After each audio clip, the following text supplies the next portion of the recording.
My brother thought he could just step into my life, mess with me like it's his personal theater, and still come out looking like the hero.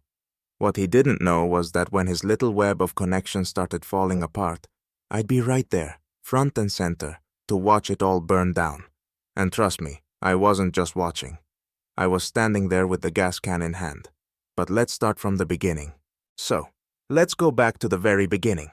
My name's Max. I'm 29, and I've got a pretty good life, or so it seems. I'm married to Karen, who's what most would call my better half. Well, most of the time. We've been married for a couple of years now, and I thought everything was going as planned. But as they say, all good things come to an end the moment my brother Dan steps in. He's 28, and I've always known he's not exactly the easiest guy to deal with. A classic troublemaker who seems like he was born just to annoy others. Yet somehow he's also a master of pretending he's innocent.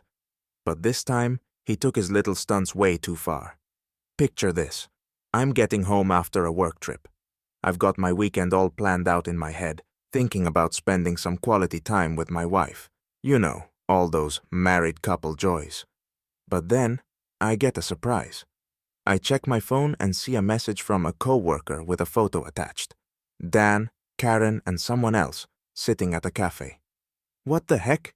I think, and as I zoom in, I realize that someone else is none other than her ex, Jacob. Yes, that Jacob, the guy she dated way back when, before she and I met. And just like that, my whole peaceful reality starts crumbling to pieces. Fine, I tell myself. Maybe it's just one of those random encounters. But you know that gut feeling you get when something seems really off? Well, that feeling blew up to a level where not even a fake smile could hide it. In the photo, Dan is grinning like a brand new penny, like he's proud of himself for engineering this little rendezvous. And seriously, who else would be so thrilled about someone else's random run-in, if not Dan? Meanwhile, Karen looks a bit uncomfortable, but I guess she decided it would be rude to say no. I get it, but still. What the hell kind of game are they playing here? While I'm mulling this over, Dan casually mentions this meetup, like it was just some funny coincidence. Bull. Just a coincidence, bro. Don't worry, he says. Yeah, sure, just a coincidence, if you planned it like a military op. And as he plays up this whole innocent act, acting like nothing happened, I'm torn between pretending I believe him and putting on my own little show. But no, I'm not letting this go that easy. Decision made. I'm ready to make my next move. So, my dear brother Dan decided not to stop there. It's like he's on some kind of mission.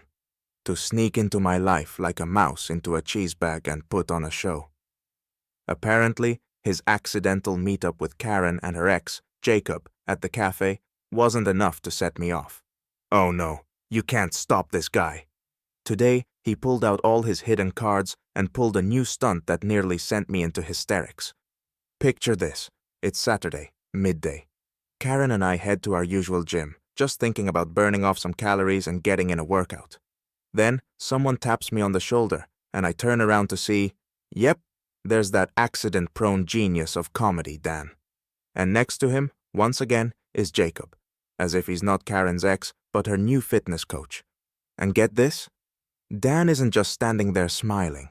He greets Jacob like they're long-lost best friends, separated by fate but somehow reunited, right here, in my gym. Karen tries to act indifferent, giving an awkward smile like she's feeling like the third wheel in her own life. And there I am, watching this circus unfold, fighting the urge to just walk out and leave. But that would mean letting Dan win, and I think, not this time, buddy. Right then, I realize it's time to go on the offensive. If Dan's got no shame in setting up these coincidental encounters, then I'll go big too. If he's trying to push Karen back toward her ex, why not set him up for some unexpected encounters of his own? I remember his ex, Trisha. Oh, if only you could have seen her. They were inseparable once, until Trisha turned into a full-blown nightmare on two legs. This girl had a talent for causing chaos with just a glance, and stalking with such passion that any therapist would be envious. Dan ran from her like she was the plague, doing everything short of jumping out of his own skin to never see her again. So I stand there, looking at his grinning face, and think, wouldn't it be nice for him to see her again? Challenge accepted. From this point forward, I'm the master of anonymous messages, across every platform we're on. A few hints dropped with mutual friends, a couple of comments about Dan being single again and looking so lonely it's painful to watch. A few well-chosen words, and the rumors start doing their job. And guess what? It works. The very next day, mutual friends start dropping hints to Trisha one by one that her precious Danny is single and back on the market. I can almost see her eyes light up at the news, and I can't hold back a little smile, picturing how my brother's going to wriggle out of this whole mess. The plan is working even better than I could have imagined. Trisha shows up on the scene like a shark that smelled blood, and she's playing it up to the max. She's relentless, like a predator, and I'm almost terrified by her skill. That look, that persistence. I almost feel sorry for Dan. Almost. She starts small, just a few texts at first. Dan, of course, responds politely, trying to make it seem like everything's under control. But the more he tries to keep his distance, the faster Trisha goes off the rails. Soon enough, she's calling him 5 times a day, and her texts aren't just, "Hey, how's it going?" but more along the lines of, "We need to talk." Or better yet, "I miss the times we had." He looks terrified, but he's holding it together, as if he believes he can stop this swarm. But she's clearly not one to calm down so easily. Then in the evening, I get a brilliant idea. To invite Dan to a family dinner. Why not? If my brother and I are playing this accidental encounter game, why not stage a family gathering? I invite him, acting like it's just a casual get-together where we'll have dinner, discuss a few things, maybe even pitch in for a gift for Mom. But there's a little coincidental addition to the guest list. And guess who it is? That's right. Our very own Trisha. Think about it. Why not? She's practically family, knowing all of us from back in the days when she was Dan's official girlfriend. Naturally, Dan has no idea what's coming and shows up to dinner, totally relaxed, thinking it's just a cozy night with the family. He takes a seat at the table, all at ease, and then the door opens, and in walks Trisha. And she doesn't just walk in. Oh no. She practically bursts through the door with a radiant smile, as if some sign reading "Happily Ever After" is about to flash across the screen, and says, "Oh, Danny, you're here? How wonderful that you invited me to dinner." And then his face looks like he's just eaten a lemon, peel and all. He forces a tight smile and, barely controlling his twitching eye, tells her this is all a misunderstanding, that no one invited her. Trisha, seemingly oblivious to the unfriendly atmosphere, sits down beside him and starts chatting about how much she's missed their special moments. Then she places her hand on his, and I watch as Dan tenses up like a pulled wire. He tries to pull his hand away, but she just holds on tighter. Meanwhile, I sit there calmly chewing and keeping a perfectly straight face. Then Trisha takes it up a notch. In a soft, loving voice, she announces that Dan is the love of her life. Family members are seated all around us, and her words land like a bombshell. His face shows a mix of fury, panic, and a slight hope that this is all just a nightmare. But no, this is very real. And Dan's right at the center, while I've got the best seat in the house for this show. Trisha goes on to share how she's always known they were meant for each other, and how their love is a miracle. I can practically feel my brother boiling over, but he's forced to keep it together so he doesn't add fuel to the fire. He sits there, hanging on by a thread, though his expression says it all. I can see he'd gladly trade his plate for something heavy to throw in her direction. I struggle to hold back my laughter, and meanwhile, Trisha is already making plans for their future. While she goes on about it, Dan makes pitiful attempts to wriggle out, saying he's already living a different life, that everything's under control, that he just happened to be here. But it seems Trisha only hears what she wants. Dan decided to up his game and went for his best strategy, heading straight to Karen and subtly planting random ideas. He's already hinting that I might be plotting something, and of course, suggesting it's not in her best interest. Karen is understandably nervous, and I'm struggling to stay calm, not wanting to give Dan even the smallest opening to wreck my marriage. But since he's playing dirty, I've got my own tricks up my sleeve. So, here's my plan. I organize a big family outing to the countryside. Barbecue, picnic, the whole setup. No one knows this isn't just a casual outdoor gathering, but a one-man theater production. The star guest? Naturally Trisha. For everyone else, I present this outing as a chance to have some fun, enjoy the outdoors, and spend time with family. Dan, suspecting it's just a chill day, agrees, thinking he'll be able to avoid me easily. Little does he know, I've planned a VIP experience just for him. Once everyone's there, we roll out the blankets, unpack the food, and even Dan seems a bit relaxed. He's laughing, chatting with family, totally unaware. Then comes the moment. Trisha arrives with a little surprise. She walks over like the star of a romantic movie, all radiant and ready for romance. She's holding a bottle of wine and a couple of glasses. You know, the kind of setup as if the two of them came out here alone to start fresh. First, she sits right beside Dan, and as if nothing unusual is happening, starts pouring wine, saying something like, "I didn't expect you'd invite me to a family barbecue so soon, Danny. This is a big step for us." Dan's face flashes with panic, and he throws me a look full of pure hatred. But Trisha doesn't stop. She raises her glass and declares how thrilled she is that they're back together, and that this is only the beginning. Karen watches the scene in total shock, and I keep a straight face, doing my best to hold in my laughter. In front of everyone, Trisha starts going on about all the plans she and Dan have, and not just any plans, but plans for a shared life, vacations together, and possibly even moving in with him. The more she says, the more Dan realizes that this very public scene isn't a dream, but a full-blown nightmare in real life. The game is getting more interesting. Dan is clearly trapped, and while he tries to break free, Trisha only tightens her grip day by day. He's beginning to realize these aren't just coincidences anymore. He tries to distance himself from her, blocks her number, leaves for the office early, hides behind the curtains when someone rings the doorbell. But Trisha, like a shark that smells blood, doesn't give up. In her world, no is just an invitation to try harder. At first, she was simply calling him 10 times a day, but soon she leveled up. Now she just shows up at his place. Imagine, the door opens and there she is, beaming with a smile and bags of groceries, as if she's coming home to her husband after work.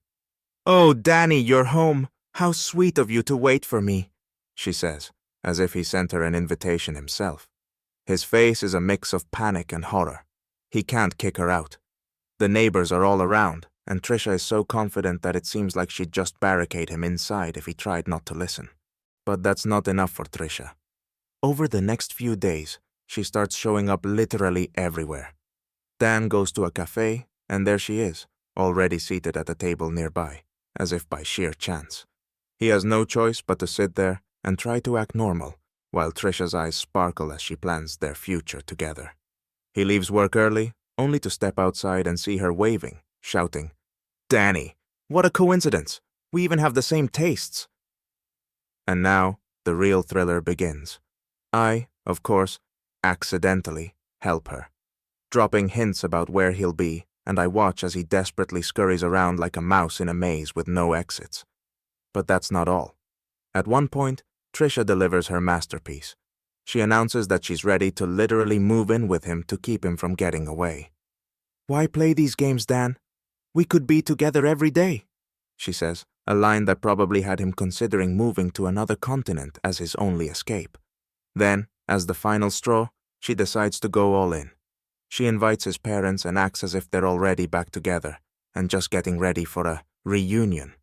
All their friends and acquaintances are shocked by her audacity, but Trisha acts like everything is under control, like it's just the next step in their lives. Watching this drama unfold, I realize it's time to raise the stakes. A genius idea strikes me. Get Trisha to pop the question. So everything's going according to plan, and now Trisha is racing full steam ahead toward her goal. She's decided it's time to give Dan an unforgettable surprise, right on Christmas. She's been dropping such obvious hints about marriage that it's like she's putting up billboards that say, "We're heading to the altar." She's popping into jewelry stores to look at engagement rings and dragging him to bridal shops just to check the lace quality. And Dan, naturally, is in complete shock. This spectacle has practically become a tradition, and now I realize Christmas will be the climax. I subtly nudged Trisha toward the idea that a holiday gathering with friends and family would be the perfect moment for such a surprise. She's thrilled with the idea, thinking Dan will be stunned, and she has no idea just how much. Christmas arrives. We're all gathered together. Friends, family, candles, garlands. Everything just as it should be. Dan feels relaxed, thinking it's just a traditional family celebration, and even seems a bit pleased that Trisha is nowhere in sight. He's simply enjoying the evening, convinced that this is his chance to finally forget all the craziness. But Trisha isn't one to pass up on her big moment. At some point, she happens to arrive at the door. Wearing a stunning dress and beaming with a radiant smile, she clearly intends to impress everyone, especially Dan. She steps into the living room, catching everyone's attention, and at that moment, Dan looks like he almost drops his champagne glass. But things are about to get even more interesting. Trisha raises her glass, gently taps it with a spoon to get everyone's attention, and like the true star of the show, begins her speech. I want to thank everyone for being here on this wonderful holiday. But today, I especially want to thank you, Dan, for making me the happiest woman in the world. Her eyes sparkle as she looks at him, while Dan sits in absolute horror, his expression saying, Is this a nightmare, or is this real? She takes a deep breath, squeezes his hand, and continues, Danny, you are the light of my life, and I can't imagine a day without you. We've been through so much together, and I know it's time to take the next step. She opens a small box with a ring, and everyone falls silent. I'm ready to join our lives forever, she declares, her gaze full of hope as she looks at Dan. Dan is in shock, his face revealing that he's experiencing the most terrifying moment of his life. This was the moment I'd been waiting for. The room was decorated with garlands, lights were sparkling, and Dan's face was lit up with complete horror. Trisha stood in the center, looking at him as if this were the grand finale of a romantic movie, only the script was clearly going off the rails. Everyone held their breath, because instead of a fairy tale proposal, an outright spectacle was beginning. Trisha stood there with that ring, practically hypnotizing him with her gaze, waiting for Dan to say something inspiring in response. But he looked like he was ready to disappear into thin air. He looked like a cornered animal, struggling to find words. Trisha, I don't think that now. He didn't get a chance to finish because her expression changed immediately. From a sentimental romantic, she transformed into a raging fury. Not now! Her voice grew louder, as if she wanted the whole city to hear. Are you serious? After everything we've been through? I love you, Dan, and if you can't see that, then you're just selfish. The entire room froze.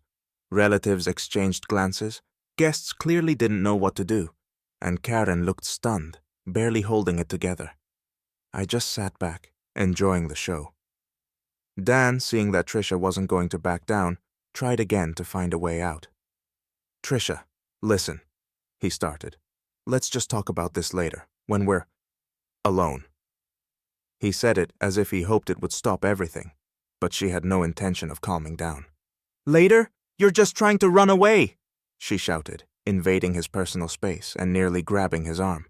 Dan, if you think you can just push me away like this after everything we've been through, you don't know what I'm capable of.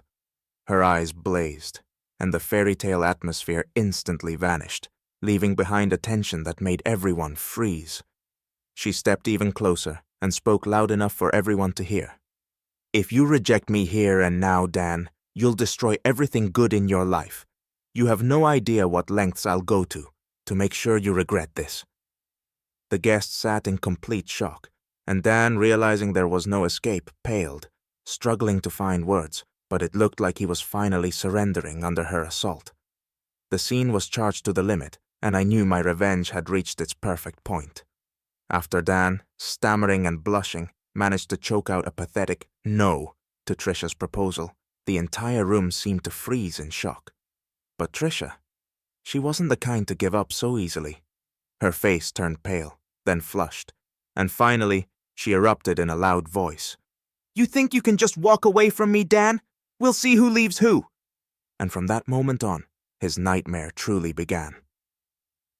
The next day, I was having coffee with Karen when Dan's phone started blowing up with her calls. She wasn't just persistent. She seemed to have set up a calling schedule like a hotline. Dan tried ignoring her, but with each call, her messages became more, well, interesting. He walked into the room looking like he was facing a real problem, and I realized Trisha wasn't backing down. The next few days turned into what most people would call a living nightmare for him. Trisha was literally tracking him. She knew where he'd be, when, and with whom. Eventually, Dan didn't have a single place to hide. If he showed up at a cafe or the gym, she was already there, staring at him with disapproval and asking things like, "Dan, do you really think this is the end?" He began avoiding mutual friends, but those who still interacted with him quickly noticed that Trisha wasn't just keeping tabs on him. She was monitoring what everyone was saying about him too. She started telling all their mutual acquaintances stories about how Dan had toyed with her feelings and abandoned her when she was already planning their wedding. Under her influence, Dan's reputation crumbled before his eyes. Friends and acquaintances looked at him as if he were the biggest heartbreaker of the year, and every new rumor turned him into a local legend. Wherever he went, he could hear the whispers behind him, and friends began to avoid him more and more, afraid of getting caught in Trisha's wrath. Trisha was like a force of nature, in the worst sense of the word. She cut him off from all his connections, threatened him verbally, and even sent him memories of their happier times, with captions like, "You'll regret this." At one point, she even showed up at his place with a box of old memories and dramatically dumped it on his porch, screaming, "Want to forget me? Fine, here's everything that ever reminded you of happiness." And me? Well, Karen and I calmly watched from a distance. This spectacle was like the final crescendo of my revenge. Karen and I exchanged looks, and I realized that not only did I have no regrets about any of my actions, but I now fully understood just how far the thirst for revenge could go.